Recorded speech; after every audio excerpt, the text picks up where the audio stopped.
I think I was very lucky in academia. Academia is a place that's very normalized and it's being normalized more and more. But something that I liked about it, or that I just acknowledge about, is that it's still a very diverse place. And when you enter a PhD, or when you have, an experience in academia as a postdoc or for a number of years, or for example, I didn't end up becoming a professor, so I dropped out. So I've had about 12 years in academia, which counts for something, that you can have a very different experience, almost like, the Wizard of Oz. Everyone sees something different. you know I think I was lucky, speaking of this, because I'm aware of different experiences. And initially, because the way you start out, I would say, is as a PhD student.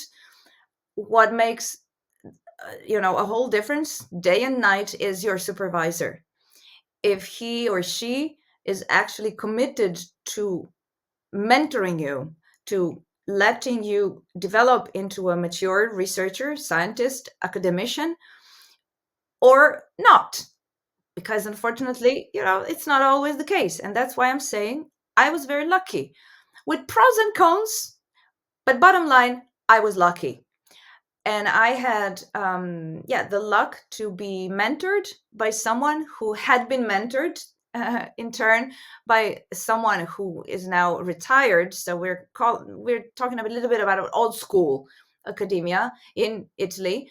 But this is not to say old in any way. I actually just find positives in that model, which is less objective knowledge in how to be in academia, the academic life, how to organize your work, how to conduct your research, how to network, how to treat with peers, and how to treat with those above you as a young researcher, how to deal with professors, and why we go to conferences, how to be in a conference, how should I talk about my work in a conference, because why am I going there? What's the goal, actually? To tell everyone about the job, or to inspire them, or to network, to make them curious, to look for collaborators for further projects, maybe? Why do we publish? How does, like, it's a whole world. Academia is a world, and you have to know how to navigate through this world.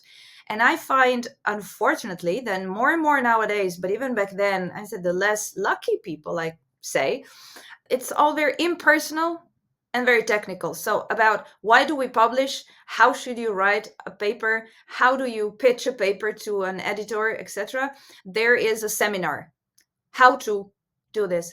No, I've learned all of these things by working elbow to elbow with my mentor across months.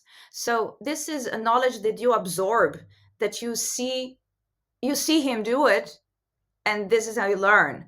And this is why every PhD candidate, will be different from another, because of course they will, but also because they will come from a different mentor that has a different style.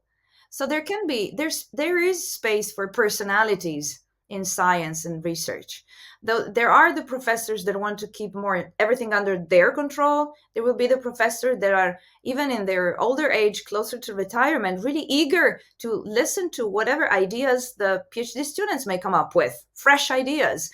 So you will have different meetings. So there's no how to conduct a group meeting. And I was lucky because I was mentored this way, and it's paid off across my career. Besides, many things have worked well, and I deserve my part of credit then for, walking on my own legs, or with my own feet, how you say that in English, for becoming independent, for taking off, for leaving the lab where I was trained. I moved abroad. I got a prestigious scholarship and then another. That's how I went to Belgium first and to the United States then, with a Fulbright grant. Still very proud, but somehow I have to credit, and I owe much of, my ability to be successful, which is then my credit for the work I put in, to how I was, if you want, raised or mentored in academia. That's rare, and I'm glad I could say it here. I still believe that it's very important to not forget that it's a knowledge that's almost passed down. And you don't do that with a series of seminars on how to